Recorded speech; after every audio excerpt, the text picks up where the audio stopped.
Hello mga karusas! Nandito ulit tayo ngayon sa kusina. Samahan niyo ako, magluluto tayo. Habang nagluluto, ang dami nating chika. So bago natin umpisahan pagluto, ipakita ko sa inyo ang request ng amo ko. Ang request ko sa amo ko, ito. Sa atin ito parang Pyrex. Ano ang tawag dito is Mixi Collection Bakeware Set, pang bake sa oven. Yung pang short bake lang, gaya gumagawa ka ng lasagna, gumagawa ako ng talong, may karne, ibibake ko dito. Ayan. Napakamura lang dito, kaya pag uuwi ako, magbili ako dito ng konti para naman mayroon ako sa bahay ko. Kasi mas mura lang ito dito at saka matibay. Ito na, magluto tayo ng saluyot, ang paborito ng amo ko at saka paborito ko na rin.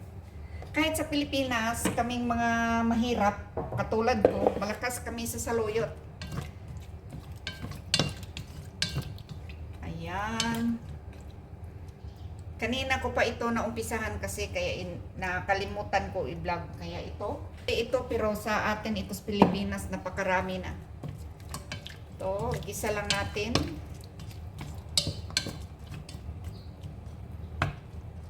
Kalahating garlic, mamaya natin ilagay. O nga pala, Valentine's ngayon. Hindi uso ang Valentine's ngayon. Iwan ko sa iba. Pero para sa amin dito, hindi uso kasi busy ako sa trabaho ko.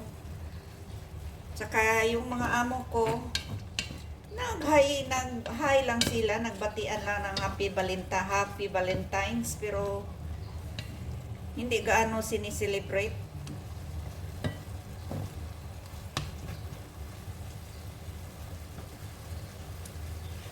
So, ilagay na natin ang frozen saluyot.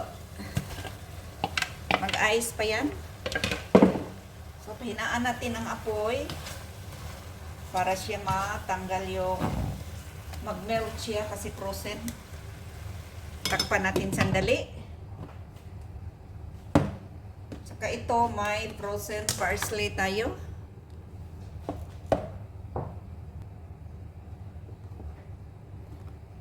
Ayan ang frozen parsley natin. Noong isang araw ko pa ito nilagay sa refrigerator, sa freezer. Actually, pagbili nito is preskong-presko. Kaya nga nilagay ko sa freezer, nilinis ko, tapos hiniwa ko ng maliit-maliit para ilagay ko sa freezer. Kasi sayang naman, para anytime na gusto kong gamitin, kukuha na lang ako.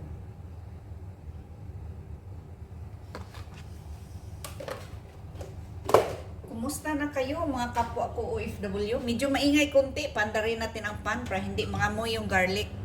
Kasi pag magluto kami kasi ng saluyot, katulad nito, kailangan maraming garlic. Kasi ito ang nagpapalasa, ang garlic. Ayan. Pinaan lang natin.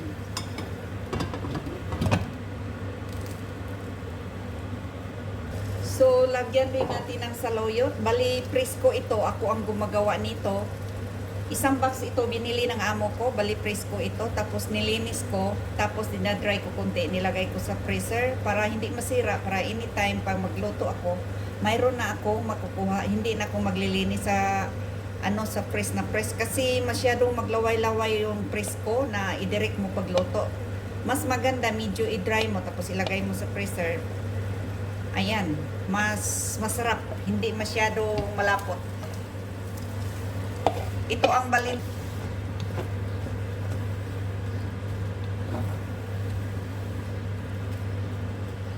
mas masarap pag maraming garlic. Tapos lagyan natin ng parsley. Hindi parsley, coriander leaves. Itong coriander leaves, kahit sa ang luto, kahit anong klaseng luto, isda man o karne, pwede mo ito ihalo. Kasi papasarap ito. Lalo na pag sa manok.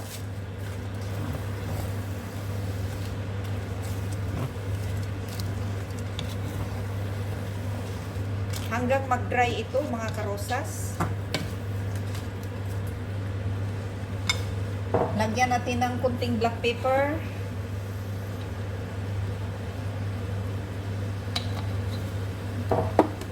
Konting spices, pampasarap, aray.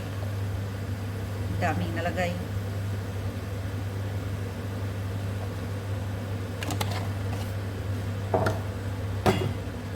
Lagyan natin ng asin.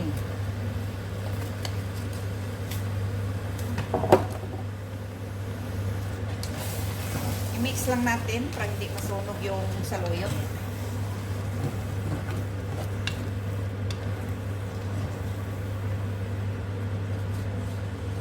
Hinaan lang natin.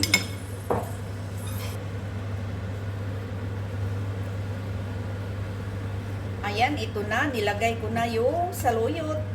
Pag gusto niyo malaman kung paano ko ito ginagawa, marami akong luto nito, saluyot. Saluyot recipe. Hanapin niyo lang sa Rosa's Channel OFW. Mayroon ako doon sa saluyot recipe. Marami na akong luto dito.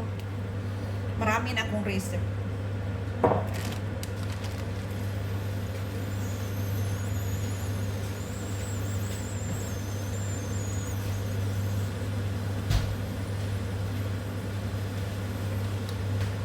Ubusin ko kaya ang lahat ng coriander leaves, ilagay ko dito.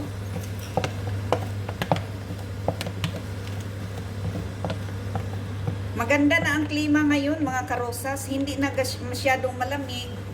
Tamang-tama lang. So, papasok na ang winter by a couple of months, winter na naman. Pero mas gusto ko ang malamig kaysa winter kasi gusto kong malamig kaysa summer. Ang summer kasi sobrang init, minsan dumudugo yung ilong ko. Kaya nga mas gusto ko ang malamig.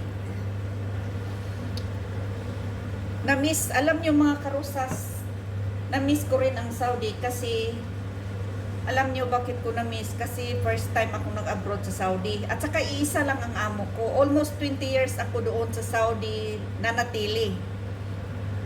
Na-miss ko rin ang Saudi kasi nandoon rin ang mga tropa ko.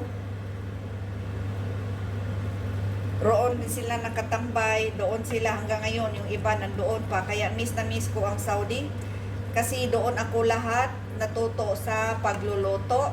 Kahit simple lang luto, doon ako natuto, doon ko lahat-lahat natutunan kung ano yung gagawin. Wala akong problema doon kasi mabait ang mga amo ko.